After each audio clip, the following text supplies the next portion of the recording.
con la historia, ¿sí? Entonces, estamos hablando que no es tan fácil por eso, y lo van a ver ahorita, que nuestros controles efectivamente encontramos variantes, ¿no? Entonces, esta parte, ahorita que hablemos al final de la parte ética, es muy importante. Por eso es que todavía no estamos listos para decir a toda la población general, le hacemos paneles, ¿no? Que luego seguramente a Melania le pasa que le preguntan todo el tiempo de, pues yo quiero correr a hacerme el panel. Entonces, si no hay antecedentes, si no hay una indicación todavía clara para hacerlo, pues entonces podemos encontrar gente que nunca va a desarrollar cáncer, que no tiene ningún síndrome genético y que sí es portadora de estas mutaciones consideradas de alta penetrancia.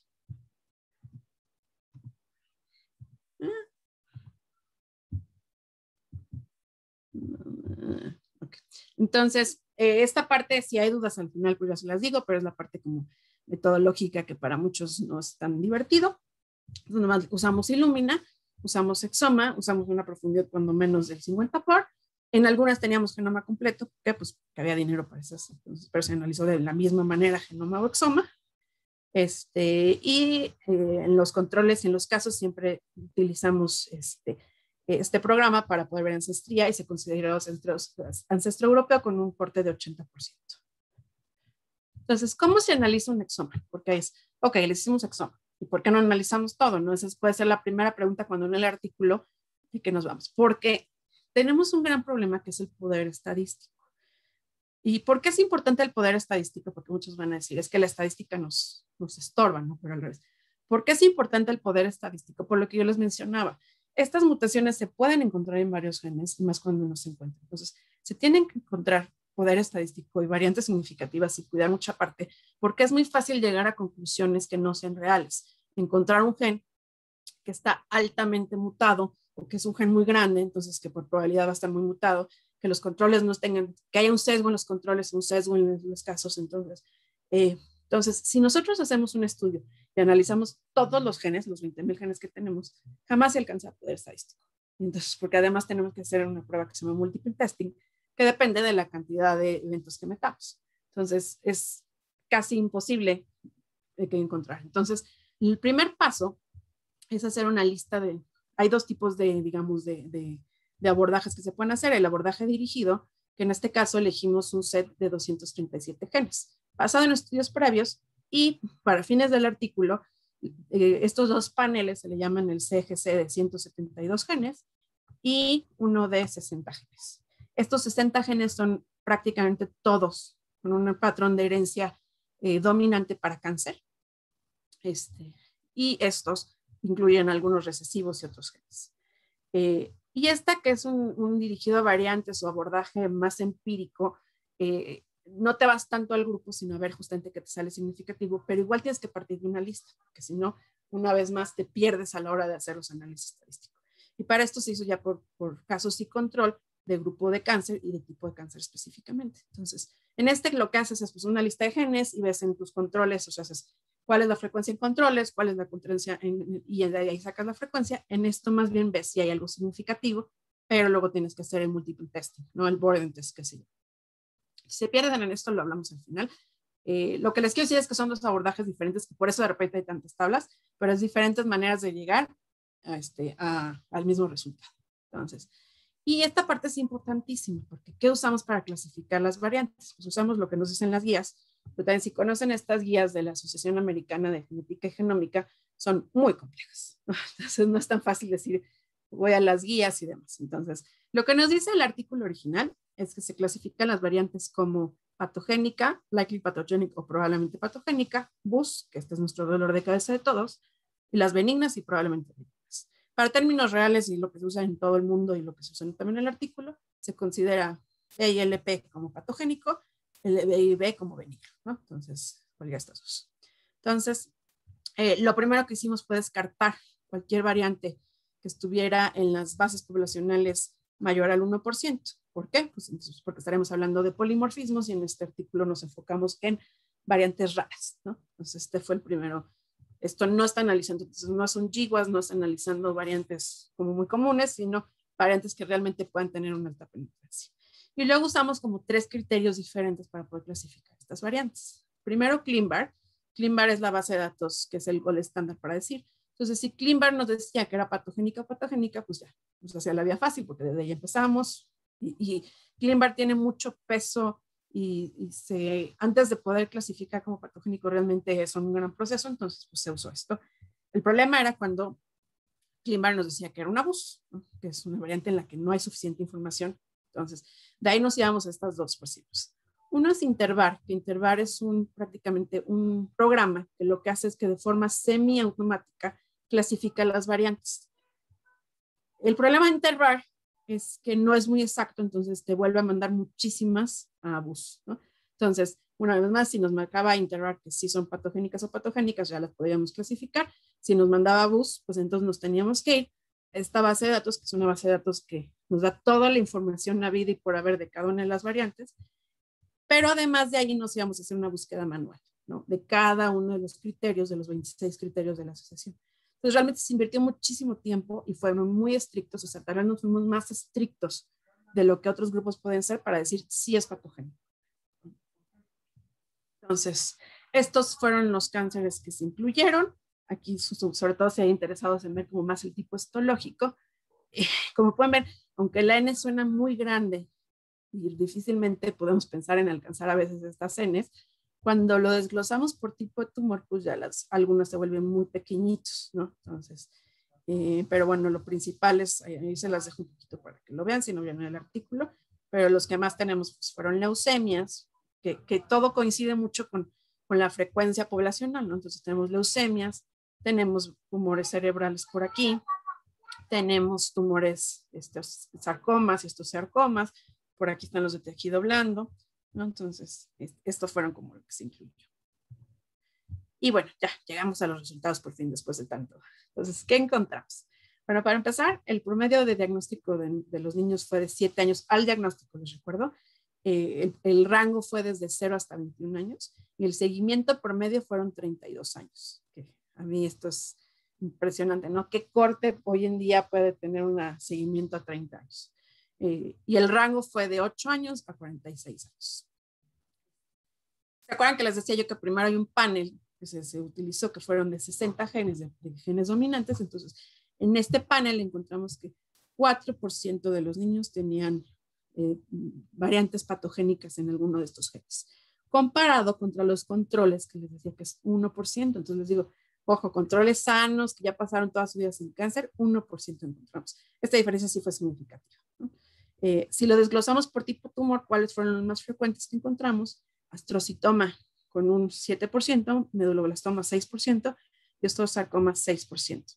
Les recuerdo y les estaré recordando que tenemos un sesgo muy importante que es el sesgo de sobrevivientes. Estos son niños que sobrevivieron a mínimo 5 años. Entonces, obviamente, en tumores de mal pronóstico, pues podría ser que estemos perdiendo aquí parte de los datos, ¿no? Y en el caso del panel de 172 genes, pues la frecuencia aumentó muchísimo. Estamos hablando ya casi 10% de los casos contra 7% de los controles, que sigue asustando muchísimo, ¿no? Que casi 8% en controles. Y aquí las leucemias se fueron. ¿Por qué aumentaron tanto las leucemias? Porque en esta lista de genes había muchísimos genes de leucemias. En el de 60 no había tantos genes de leucemias. En este sí, por eso es que de repente se nos subieron tanto las leucemias con este segundo panel. El radiomesarcoma encontramos casi el 15%, que se parece mucho a la frecuencia de otro artículo que tenemos, entonces podemos pensar, y astrocitoma con 15%. Esto creo que son números importantísimos si lo discutiéramos, porque esto ya nos hace pensar que se debería hacer en todos los niños, ¿no? Muchas veces el corte para decidir que se haga o no, esto todavía no lo decidimos nosotros, no se va a decidir y las guías nos lo van a decir, pero el corte muchas veces que se hace para decidir si a alguien se le hace, si tiene criterios o no, es un riesgo entre el 5 al 10%. Entonces ya con estos cortes podríamos estar hablando de que estos niños sí necesitan este tipo de paneles y paneles amplios. Ahora, esto es lo que les decía que va dirigido más bien a pruebas estadísticas, el Borden Test. Y entonces aquí primero encontramos las cosas que ya estaban como estudiadas. Y nos dio, aquí no es que encontramos el hilo negro, sino nos dice que hicimos bien nuestra metodología, porque encontramos NF1 relacionado a sarcomas y a tumores del sistema nervioso central, que pues esto ya es una asociación muy conocida. El gen WT1 asociado a tumor de Wilms, P53 asociado a sarcomas de tejido blando y osteosarcomas. Este fue uno de los que sí encontramos, digamos, nuevos que no se había relacionado, ¿no? Este EGFR con linfoma de Hodgkin. Pero esto fue lo que nos... aquí entonces es este tipo de estudio donde, pues si tienen interés por un tipo de cáncer en específico y un gen, lo pueden buscar, ¿no? Y ver la mayoría siguió siendo significativo después del Burden test. Les digo que eso es muy difícil de alcanzar, pero ¿cómo se hizo esto? Pues nada más se hizo con los 10 más frecuentes, ¿no? Para que siguiera siendo significativo. Ahora, una cosa que ahorita platicaremos es que encontramos todos estos genes significativos que son considerados genes de cáncer en adultos, ¿sí?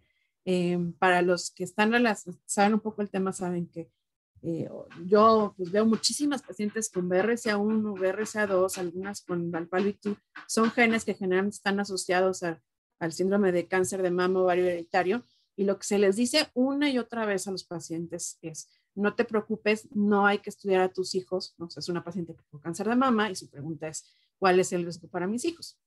Y lo que le decimos una y otra vez es, no se hace estudio en menores de edad, las guías internacionales nos dicen que no se debe hacer estudios de genes que no nos dan riesgo en cáncer infantil en menores de edad, y no hay nada que hacer porque además el riesgo de cáncer aparece hasta 30, 20 años después, entonces ahorita no te angusties, no pasa nada. Pero esto encontramos estos genes que sí fueron significativos para varios de los tumores y además se ha repetido en otros estudios que también estudian cáncer infantil. Entonces es momento de revisar esto y ver si realmente hay una asociación entre estos genes considerados de riesgo de adultos y riesgo de cáncer infantil, porque si no estamos diciendo una mentira una y otra vez y hay que poner sobre la mesa si es momento de revisar qué genes vamos a considerar genes de adultos y cuáles son genes que sí nos aumentan el riesgo de cáncer. ¿Qué otra cosa encontramos nuevos? Así como por así decirlo, o sea, les digo, confirmamos muchos datos que ya se conocían, ¿no? Pero encontramos muchísimos de genes que están relacionados a feocrimocitoma y paragangliomas, los encontramos relacionados a leucemias. Ya que nos abre el panorama que probablemente hay mucho más genes relacionados a leucemias. Generalmente, de hecho, se dice que las leucemias muchas veces ni se piensa en hacerles estudio genómico ni germinal, ¿no? Entonces, para pacientes con neuroblastoma encontramos PMMC2 que está relacionado además con Lynch, ¿no? Entonces, una vez más, ahora, dejo nomás decirles algo importante también. Recordar que estos genes también, algunos de ellos como BRCA1 y BRCA2, su frecuencia poblacional es alta. Se dice que una en cada 300 a 500 mujeres es portadora de BRCA1 y BRCA2. Se dice que Lynch, o sea, los genes de Lynch, hay uno en cada casi 300 pacientes.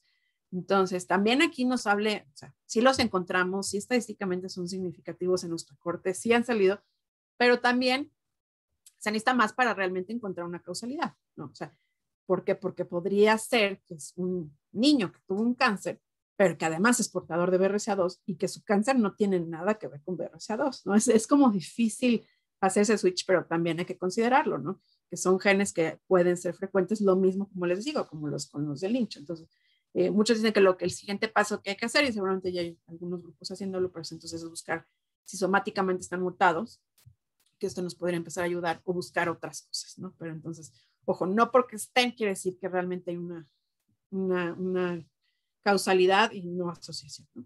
Entonces, bueno, como les decía, pacientes con neuroblastoma encontramos mutaciones en PSM2 y se encontró en genes con patrón de herencia autosómico recesivo, mutaciones, este ya es un síndrome conocido que está relacionado sobre todo a riesgo de cáncer de colon en niños muy pequeños, y encontramos tumor de Wilms, y esto que está relacionado con una enfermedad, Diamond-Schaumann, sí, encontramos sarcoma. En esta enfermedad generalmente encontramos leucemias, pero hasta ahora no se había hecho sarcoma, ¿no? Entonces estos son datos que se tienen que confirmar.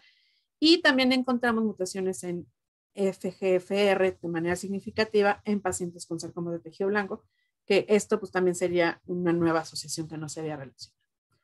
Aquí es como el resumen de todo, entonces está para verlo detalladamente, porque aquí podemos ver cómo, o sea, aquí lo que tenemos es la lista de todos los genes o los principales genes que salieron mutados. Aquí vemos el tipo de tumor.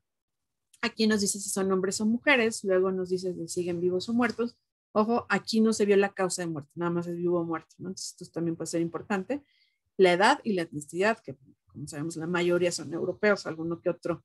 Entonces, aquí podemos ver sobre todo, pues como les decía yo, que NF1 estuvo muy relacionado a tumores de nervioso central, que es como ya lo esperábamos. Pero BRCA2, vean el rango, ¿no? Está de repente BRCA2 en todos lados, ¿no? En todos los tipos de tumores por ahí. Entonces, vale la pena verla, no, ahorita por tiempo creo que no vamos a ver uno por uno, pero vale la pena de repente ver estos genes que aparecen en todo cuáles son, ¿no? Entonces, vean, por ejemplo, aquí está interesante que sí, tumor de Wilms con WT1, pero WT1 de repente por aquí aparece no, ya ven, por eso les digo que hay que ver. Y ya, ¿no? Entonces aquí nada más, bueno, hay que verlo con paciencia, ¿no? Y bueno, como les decía, limitaciones de este estudio importantes es que pues, tenemos el sesgo de sobrevivientes, ¿sí?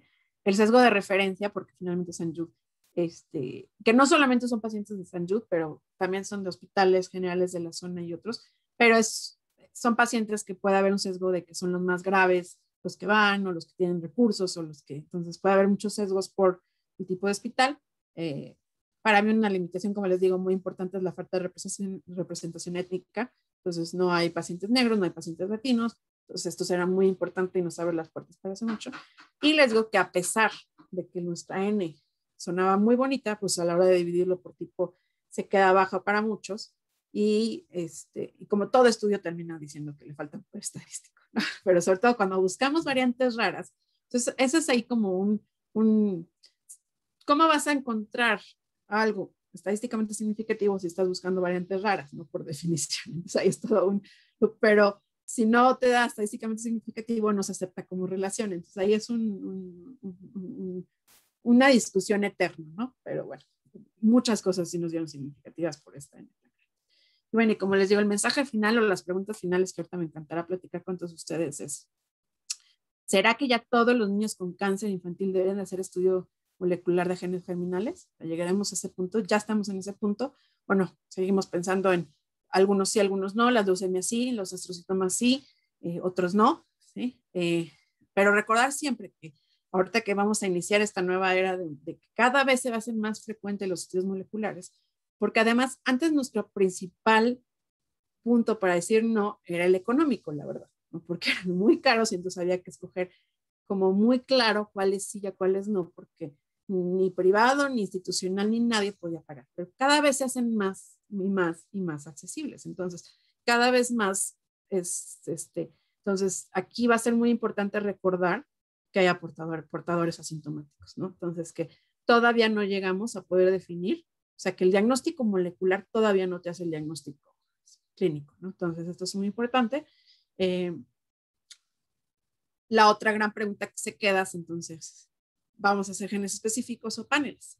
¿No? Y aquí es donde él siempre tiene que consultar con genetista para decidir esto, ¿no? Y justamente como cada vez son más baratos, cada vez son más accesibles, cada vez vemos que más especialistas los piden, porque ¿cuál es el problema de pedirlos si es como cualquier estudio de laboratorio? Pues no, tienen una importancia muy importante y si escogemos un panel mal escogido, pues como les digo, podemos estar diagnosticando algo que no hay ahí, causar muchísima angustia, causar depresión, causar ansiedad, que al revés, no de la mano, y el genetista pues es el especialista en poder ayudar en toda esta parte de la angustia, del qué hacer, el que sigue, ¿no?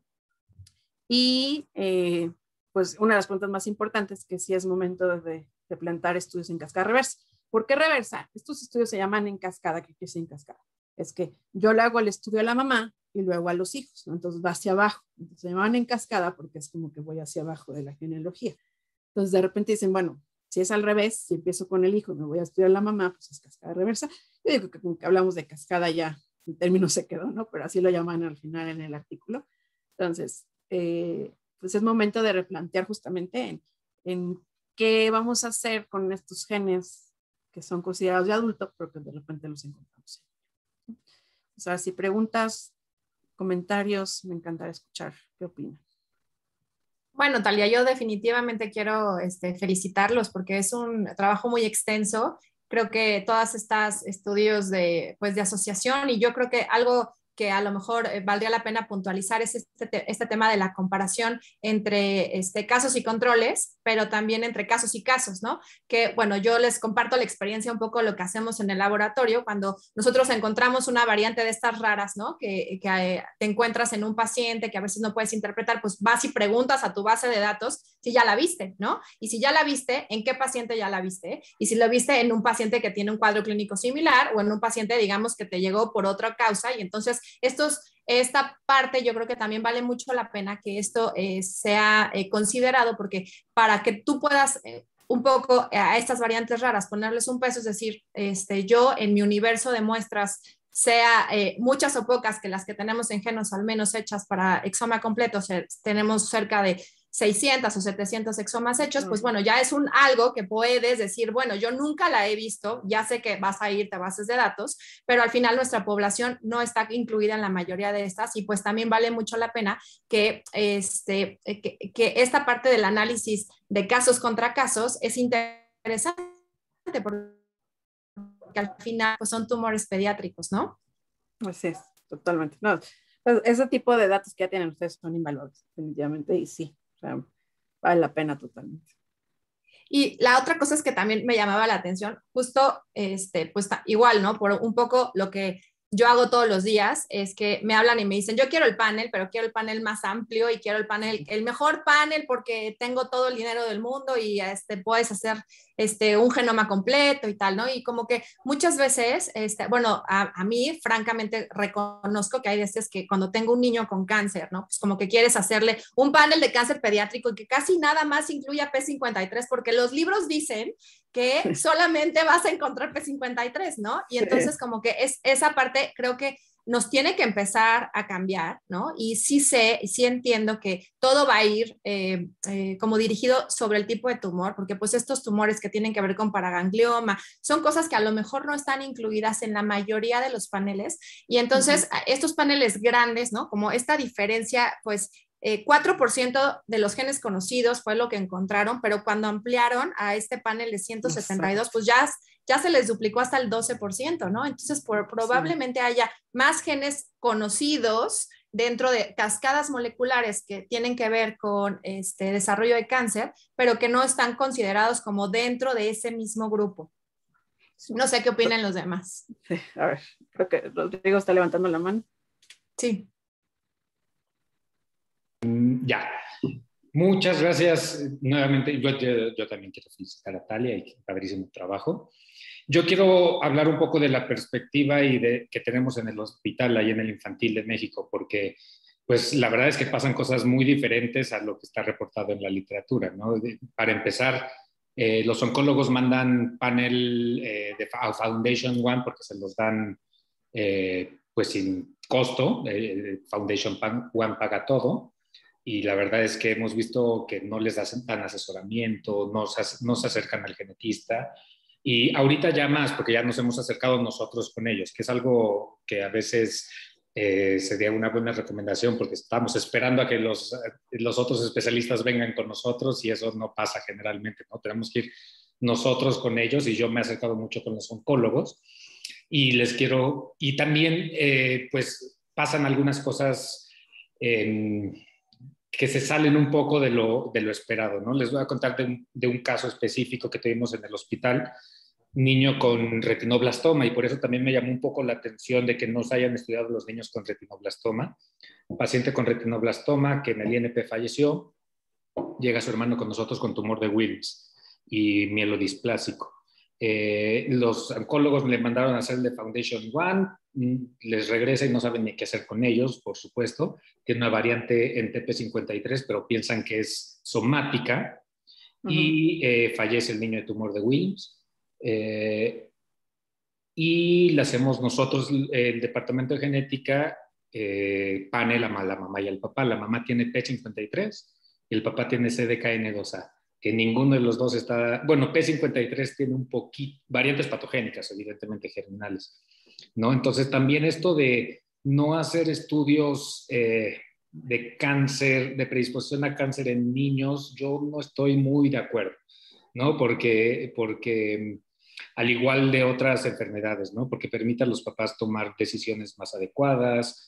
Sí entiendo la de la autonomía del paciente pediátrico, sin embargo, creo que la autonomía del paciente pediátrico puede estar, puede obviarse un poco si el beneficio de buscar una variante patogénica germinal de cáncer es mayor, ¿no? Aunque sea un cáncer, digamos, que específicamente, bueno, una variante, un gen que está asociado a cáncer de la edad adulta, probablemente pudiéramos ver algo ahí, ¿no? Este paciente pudo haber sido doble heterocigoto. La verdad es que no supimos porque no estudiamos bien a los niños, ¿no? Pudieron haber sido dobles heterocigotos o algo así. A mí me gustaría hacer una puntualización, digo, para también el resto del foro. Creo que vale la pena aquí también diferenciar lo que es un estudio somático o lo que es un estudio germinal, sí, que digo, evidentemente eso es algo que Talia ya nos comentó al principio, pero a ver, los estudios germinales, pues como su nombre lo dice, está presente en todas las células del organismo, ¿no? Y lo que hacen los estudios de Foundation One en realidad están dirigidos a tumor. En particular, Foundation One digamos que lo que busca es que tú puedas tener estos genes que son accionables, es decir, que tú tengas una mutación o un gen o porque sí, en realidad ya tienes las dos cosas, tanto una mutación específica o un gen específico para poder dirigir tratamiento. Y pues esto es la panacea, porque obviamente tenemos ahora nuestro buen amigo, nuestros amigos inhibidores de PARP, que pues han revolucionado un poco el tema de cómo dirigir la terapia en estos pacientes con cáncer en diferentes escenarios y en diferentes contextos, ¿no? Pero lo que me parece muy importante es que nosotros desde el punto de vista de genética y para ser muy críticos con los estudios que revisemos, siempre hay que checar cuál es la frecuencia alélica de esa variante en particular. Entonces, si nosotros sabemos que esa frecuencia alélica va a ser por arriba de un 20, un 30%, las guías suponen que esa variante va a terminar siendo germinal. Y entonces, en un estudio ideal, pues deberíamos hacer un estudio pareado tumor y sangre, pero pues cuando no tenemos el recurso y nos están regalando Foundation One, pues bueno, entiendo que podemos empezar a rascar y empezar a detectar que probablemente este gen o esta variante en realidad se trata de una variante germinal. Entonces yo creo que eso nada más como para puntualizar en cuanto a la técnica. Exacto. Ahora, el reto yo creo que se viene gigantesco, porque el asunto no es hacerles el panel y decirles, sí, pues se los hacemos porque se los hacemos y porque podemos, sino cómo vamos a interpretar lo que encontramos, ¿no? Exacto, y entonces, yo le quisiera preguntar, ahorita que nuestro querido presidente de la asociación nos diga, y también a Lourdes, o sea, órale, te llega un paciente que es un niño de 7 años, que sale con una variante en BRCA, ¿no? Y entonces, ¿para dónde sigues? Claro. Yo creo que justo el doctor nos abandonó. Elías creo que hasta apagó la cámara. Exacto. O sea, dijo, no voy a contestar y me voy a fugar. Ahí se ve. Aquí estoy, tengo problema, aquí estoy, no me ven. No es cierto, Elías, sí te oímos, pero no te vemos. Denme un segundo, que me llovió, se fue el internet, ya recuperé señal. Ok, aquí estoy. ¿Cuál era la pregunta? No, bueno, o sea, tampoco es para ponerlos con esta presión, porque digo, francamente, yo tampoco sabría mucho qué hacer. O sea, el asunto es cómo plantearnos en realidad qué vamos a hacer. Ok, este artículo en el que Talia colaboró, pues ya nos pone en el radar que de estos 60 genes que estudiaron, probablemente haya unos más importantes que otros, que en contexto ellos encontraron que eran cerca de 40, los genes germinales que son más relevantes en el estudio, que también yo lo voy a dejar como un poquito así, porque también pues a lo mejor los más raros tienen más mortalidad y entonces no los estamos visualizando, ¿no? Exacto. Pero bueno, vamos a decir que en estos pacientes que sobrevivieron a cáncer encontraron más asociación con 40 genes en particular. ¿Qué va a pasar si uno de esos genes, pues predominantemente tiene presentación en la vida adulta, como puede ser un BRCA1, un BRCA2 o alguno de los de la vía de Lynch? Entonces, ¿qué nos toca decirle a los pacientes? Es una pregunta compleja y creo que lo más importante es ser humildes y decir que vamos a seguir investigando. Creo que el trabajo de Talia tiene, aparte de que es muy interesante, ella mencionó uno de los caveats, que es el que solamente estás estudiando pacientes sobrevivientes. Y el otro más importante es que no incluye pacientes de nuestro componente étnico. Entonces, traspolar esa información a veces puede ser complicado. y creo que tendríamos que esperar a que estos estudios se amplíen un poco más e incluyan nuestras poblaciones para poder ser más precisos en la interpretación y en el asesoramiento. Creo que deberíamos tomarlo por esas dos razones con cierto cuidado, con cierta pasos firmes, ¿no? Ay, doctor, le voy a cambiar nada más la jugada, ¿no? Y más como presidente. A ver. No nos tenemos que esperar a que hagan más estudios donde incluyan a nuestra población. Tenemos que empezar a hacer estudios en nuestra población. Exacto. Y ya que tengo la palabra, tengo una pregunta para Talia. Si ¿de qué forma podrías incluir este grupo de pacientes no sobrevivientes para ser más completo el estudio? No sé si me estoy... parece una pregunta tonta, pero no. O sea, tú no estás incluyendo a los pacientes que se murieron. Pero ¿qué probabilidad habría de que en ese grupo de pacientes hubiese también variantes germinales? Sí, no, por supuesto que se espera que sí. O sea, se espera que en los pacientes no sobrevivientes, de hecho, por ejemplo, los astrocitomas, que son uno de los tumores más frecuentes que por ahí aparecen, se sabe claramente que son de mal pronóstico en general. O sea, el que haya sobrevivientes de 5 años es la excepción y no la regla, ¿no? Claro. Entonces, desde ahí, por ejemplo, hay un sesgo importantísimo en los astrocitomas. Se sabe, por ejemplo, en otros estudios que las mutaciones, por ejemplo, cuando menos en sarcomas, en histosarcomas, en radiosarcomas, son de mal pronóstico, ¿no? Entonces, sí puede ser justamente que hay un sesgo donde estamos perdiendo y que si haces el estudio en no sobrevivientes, sino desde el principio del diagnóstico, encuentres mucho más frecuencia, ¿no? Entonces, que tu frecuencia aumente, porque puede ser, ahí va a tener que ser mucho gen específico, hasta variante específica, yo diría, ¿no?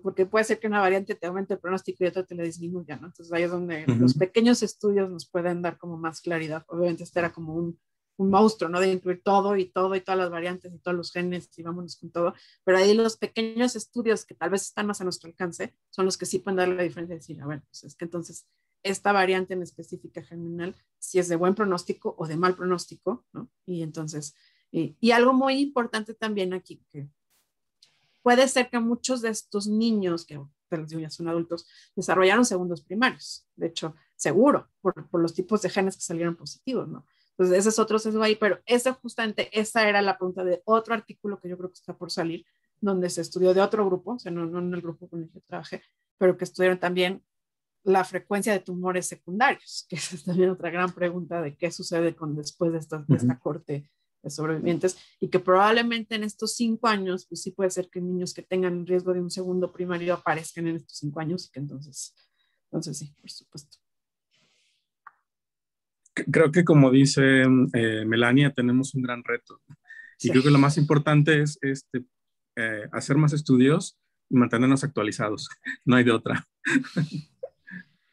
Sí, y justo es lo que a mí me parece muy relevante, ¿no? Como que todos tenemos esta idea de que no se deben de hacer estas pruebas genéticas de inicio en la vida adulta, típicamente en niños, porque pues no nos van a traer mayor beneficio, tal, pero cuando ya no empezamos a ver que el beneficio realmente va a ser más plausible lo que estamos pensando, platicaba yo con Talia al inicio que la verdad es que como que cuando empezó la secuenciación, en realidad cuando ya se abrió la secuenciación para que se pudiera hacer más pública, por así decirlo, como que todos teníamos este miedo de que íbamos a encontrar hallazgos secundarios y cosas incidentales y cómo lo vamos a interpretar y que me firmen un súper consentimiento y tal.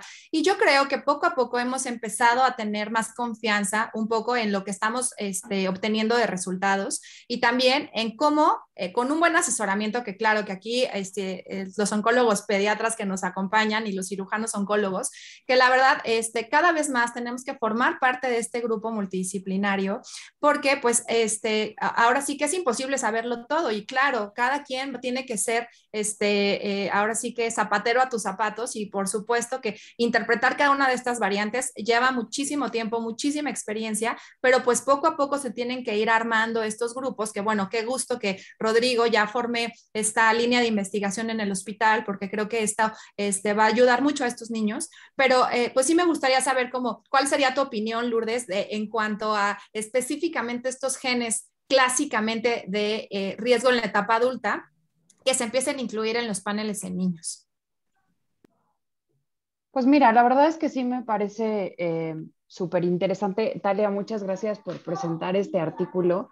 Creo que sí estamos en algunas cosas en genética como en una etapa en la que está viendo un parteaguas, ¿no? O sea, está empezando a haber hallazgos que probablemente no esperábamos, que estábamos muy seguros de que no iban a estar porque estábamos como muy casados con lo que conocíamos previamente, ¿no? Con lo que tú decías de la genética de los libros.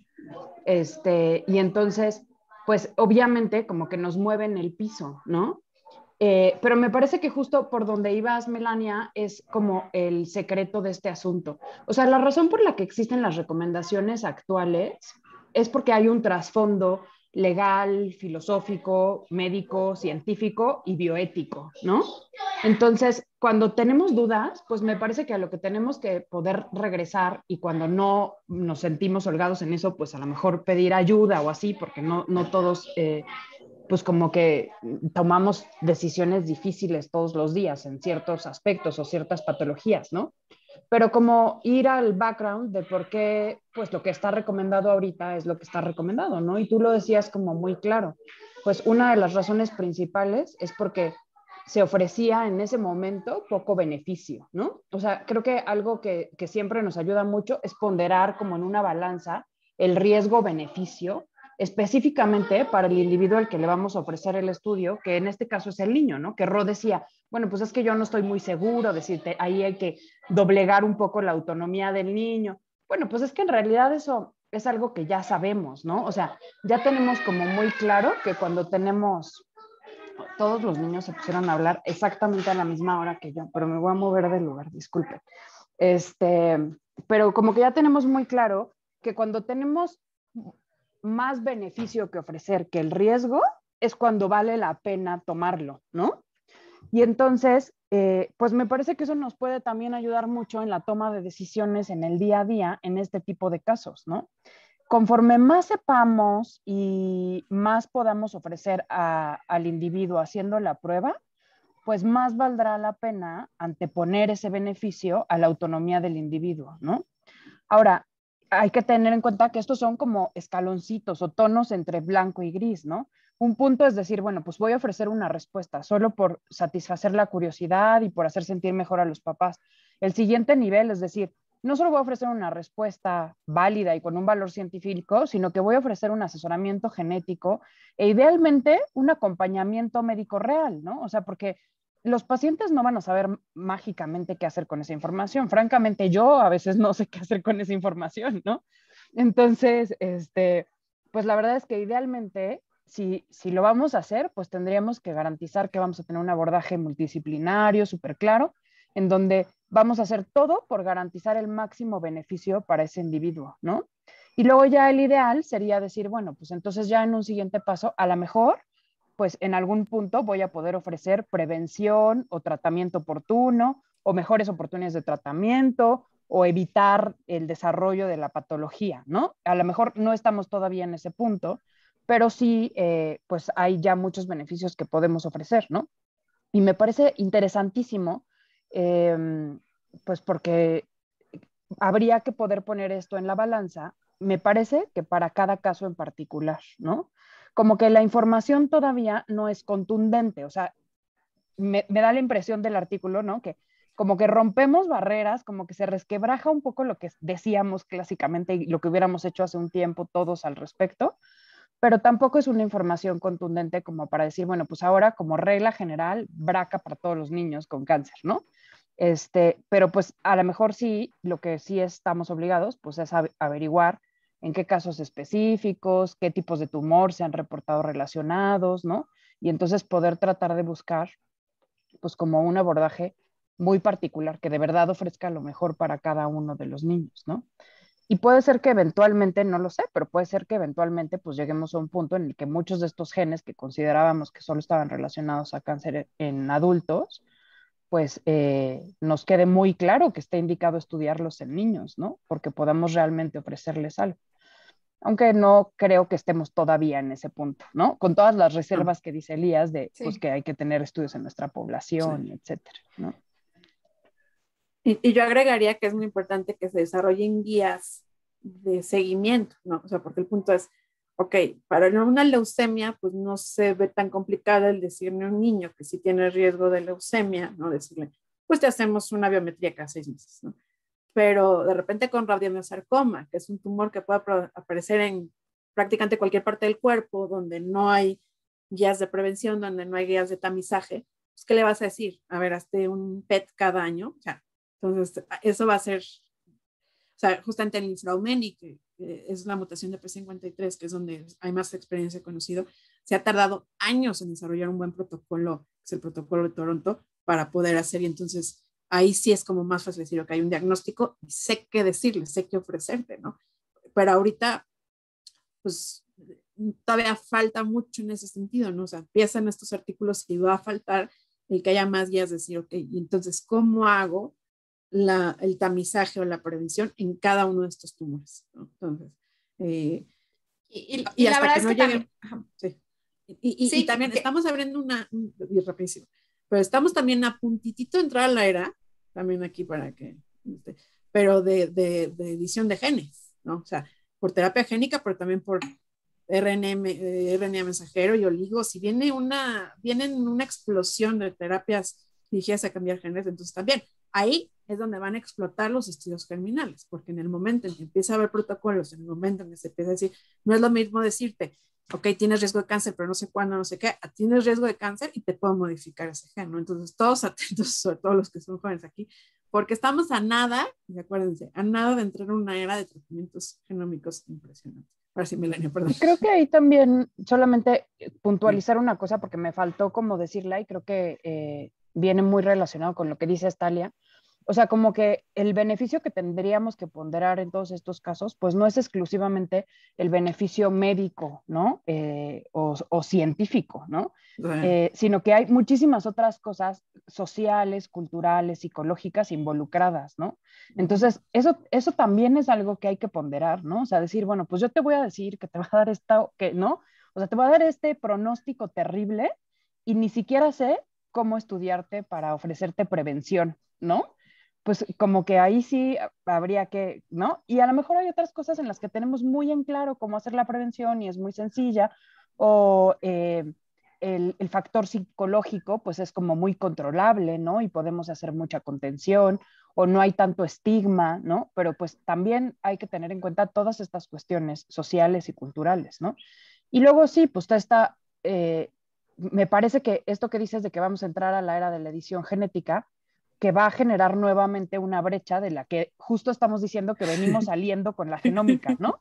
O sea, años de rezago, de decir no hacemos nada porque nadie aquí tiene dinero. O sea, como que todo lo que escriben en otros países, aquí no lo hacemos porque aquí no tenemos, ¿no? Y ya por fin estamos llegando a poder empezar a pensar en hacer esto con nuestros pacientes, cuando muy probablemente pues vamos a volver a tener otra brecha ahí económica, ¿no? Y pues bueno, eso también hay que tenerlo en cuenta, ¿no? Porque también nos va a poner ahí un poco en dificultad. Yo quiero comentar algo con respecto a lo que decía Talia sobre las guías de seguimiento pues, hechas para nuestra población, porque creo que eso tal vez no requeriría una infraestructura tan grande para realizarse como pues, ver variantes patogénicas específicas de nuestra población, etcétera, ¿no? Variantes de riesgo. Lo que necesita es un orden y una estructura, pues, digamos, institucional. A mí algo, por ejemplo, que me llama la atención es que ¿quién podría hacer unas guías de seguimiento? El INCAN, por ejemplo, no acepta pacientes que no tengan cáncer ya, ¿no? Entonces, ¿cómo va a ser un seguimiento? El INCAN, que tendría que ser quien llevara pues, la iniciativa de crear estas guías, solamente ve pacientes ya una vez que tengan cáncer, ¿no? Podemos tener pacientes adultos con TP53 y no los ven en el INCAN a menos que ya tengan cáncer. Entonces, ¿quién va a desarrollar estas guías, no? No solo esas guías, eso se ha peleado muchísimo, ¿no? Que ahorita le dejamos a Leonardo, que muy paciente levantó la mano, ¿no? Pero porque eso se ha peleado mucho en el INCAN, ¿no? Que yo en su momento y ahorita ya no estoy tan segura, ¿no? Pero yo decía, a ver, el que es portador de una variante patogénica es un paciente enfermo, ¿no? O sea, yo lo discutía mucho porque decían, el INCAN es solo para gente sana. Ahorita hay una frase por ahí que dice, sé dulce con tus palabras, porque luego cuando te las comas que no te sepan tan amargas, ¿no? Entonces ahorita justo les acabo de decir lo contrario, ¿no? Hay pacientes que no tienen la mutación y no son patogénicas, ¿no? Pero es el concepto, como tú dices, de quién va a tratar, quién va a hacer prevención de todos tus pacientes, y sí urge, o sea, definitivamente urge, ¿no? Entonces, Melanie, ¿tú querías decir algo o le damos la palabra? Sí, si quieres leo, no sé qué otro comentario. Sí, pues también muchas felicidades, Talia, por el artículo y muchísimas gracias también por compartir todo esto con nosotros. Bueno, yo aquí quisiera puntualizar precisamente que en sí, pues el dilema ético actual ahorita reside en realizar este tipo de estudios en pacientes pediátricos que son presintomáticos, ¿no? Y que obviamente ahí pues como que todos coincidimos en que tendríamos que evitarlo, ¿no? Pero bueno, en este artículo precisamente está esto muy interesante porque son niños que ya desarrollaron cáncer y que lo que se está investigando es qué beneficio podríamos obtener de identificar estas variantes, ¿no? En este otro grupo de genes. Y en este aspecto también pues evaluar las implicaciones que pudieran tener en cuanto al tratamiento a escoger a largo plazo, ¿no?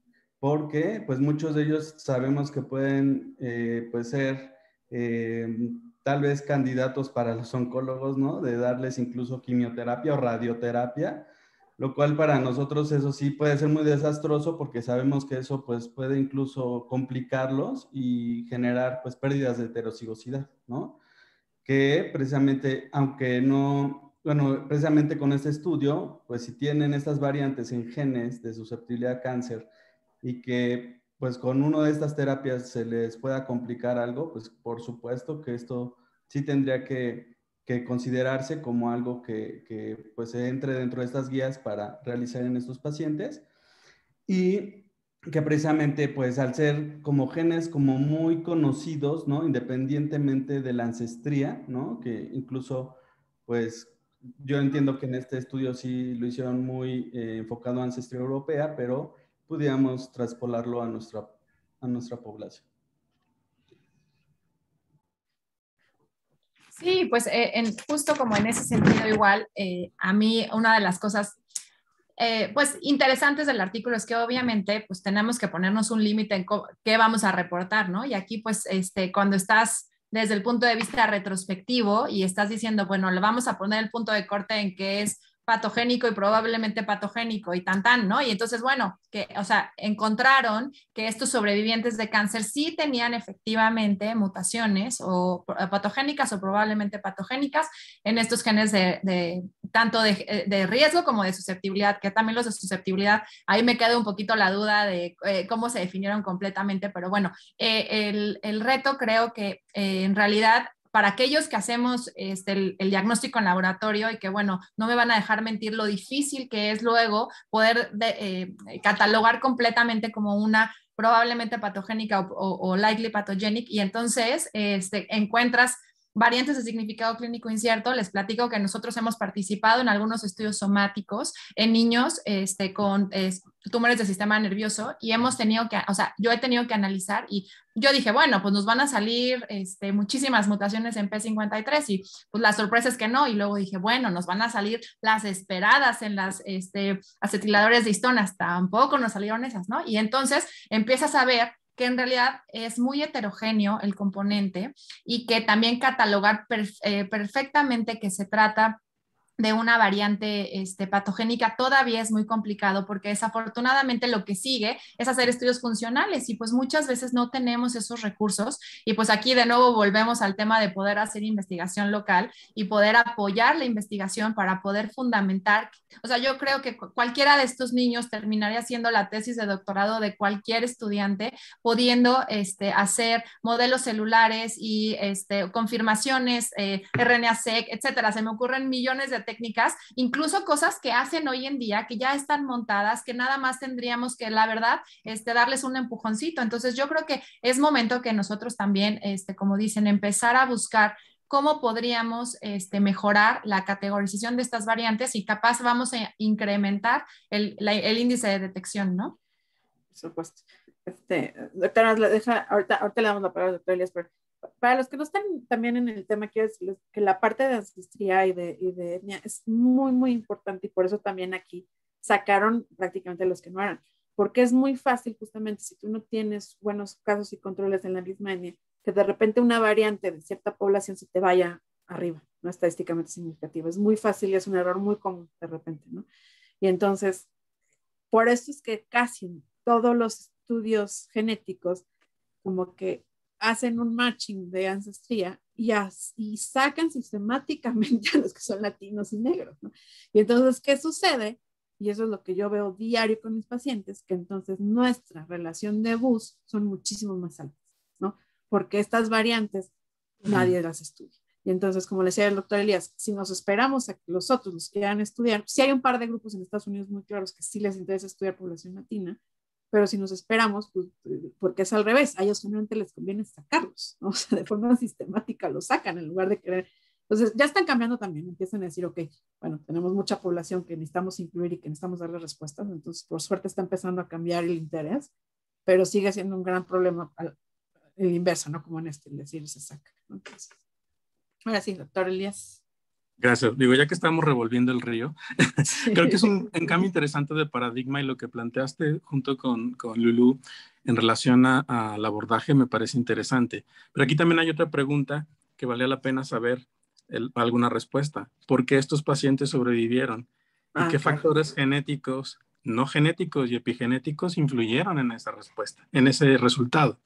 Claro. Y la otra, en relación a la edición genética, me parece muy bien. Pero aquí el espíritu de Chama Cantú me está diciendo que también vamos a abrir otra brecha entre ricos y pobres, porque solamente los que tengan los recursos van a tener acceso a este tipo de tratamientos, y quizá generemos un nuevo proceso de selección. Entonces, eso ya es más filosófico, ¿no? Pero creo que la pregunta de por qué sobrevivieron también vale la pena investigarla.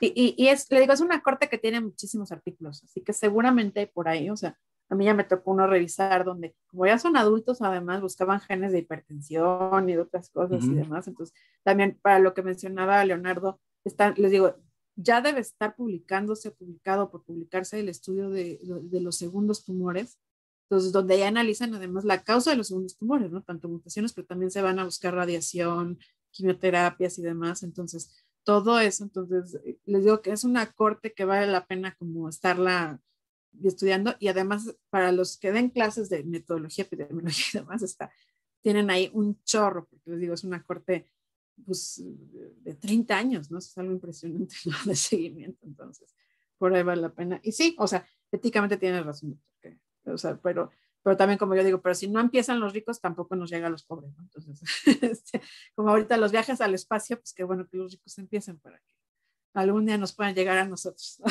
Entonces. Sí, yo digo, ya también dentro de los últimos comentarios, también me parece interesante que el grupo haya decidido utilizar un exoma y en algunos casos un genoma completo, ¿no? Entonces, yo creo que muy visionarios dijeron, si me voy con un panel chiquito, se me pueden escapar luego genes que me van a ser interesantes, ¿no?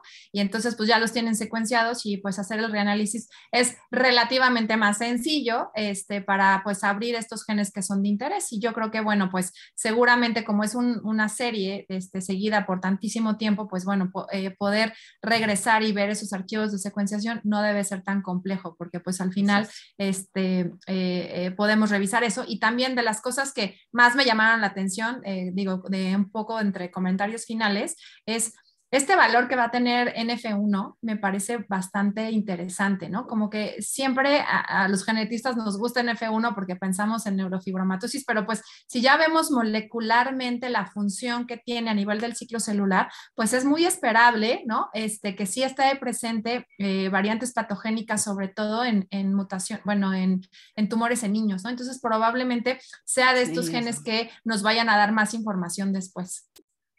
Totalmente. Y algo que me quedé con ganas de comentarte hace rato, en la parte de qué tanto podemos escoger paneles nosotros o los pacientes y demás, ¿no? Y ahí creo que también regresamos un poco a nuestra medicina paternalista, donde todavía o sea, yo siempre entro en contradicción conmigo misma, porque al mismo tiempo le digo a mi paciente con cáncer, tú vas a decidir si quieres cirugía o no profiláctica, y te tienes que, o sea, y les intento ponderar a estos pacientes, ¿no? ¿Sí me ven? Ya me perdí. Ah, sí, ok, sí. Entonces, yo las intento ponderar a, tú vas a decidir, y tu equipo médico te tiene que ayudar, ¿no? Entonces, es esta palabra mágica de ponderar a los pacientes para tomar sus decisiones, sobre todo cuando hablamos de prevención. Pero a la hora del panel yo decido, ¿no? Entonces es una contradicción que yo he entrado solita y entonces yo solo intento decir, no, yo no voy a decidir el panel, ¿no? Desde que elijan el panel, pues obviamente tardo mucho más en el asesoramiento, pero es decirles, tengo la opción de darte un panel de tantos genes, de tantos genes, de tantos genes, son los pros, son los contras, son las bus. Si nos damos un panel muy amplio, podemos encontrar cosas que no sepamos qué significan. Si nos damos un panel corto, entonces también es un poco el decir, híjole, pues empecemos también a darle esta, con los niños es un poco más complejo, ¿no? Pero como menos a los papás y demás, para mí ha sido un proceso de empezar también al paciente que tenga congruencia. Si le voy a decir que ella puede elegir su cirugía, pues que empiece eligiendo su panel, ¿no? Entonces, que a veces esto, y la mayoría, honestamente, el 99% termina diciendo, quiero el panel más amplio. Y ya luego veo qué hago con la información, ¿no? Porque también a veces como genetistas nos da como miedo darles mucha información al paciente.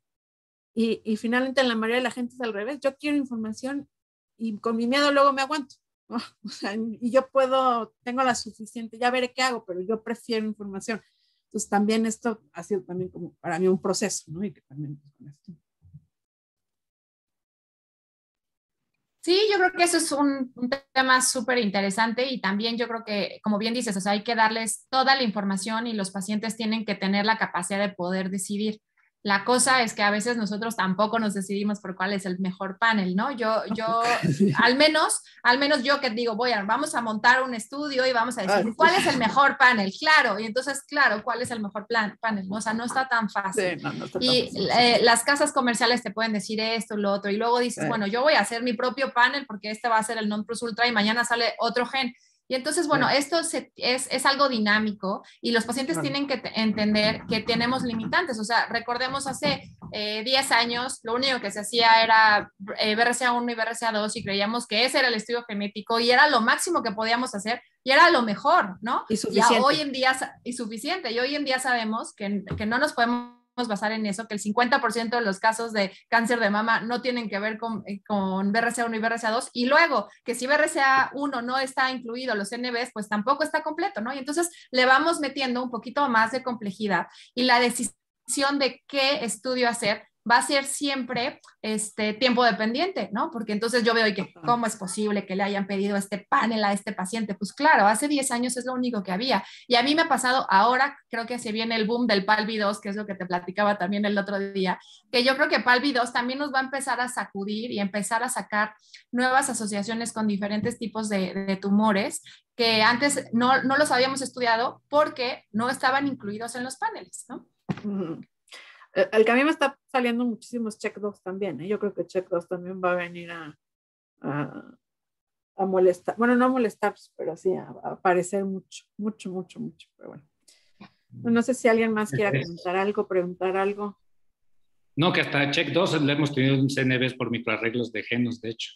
¿Verdad? Hay check-2 quiere aparecer por todos lados, de repente, ya sueña con check-2.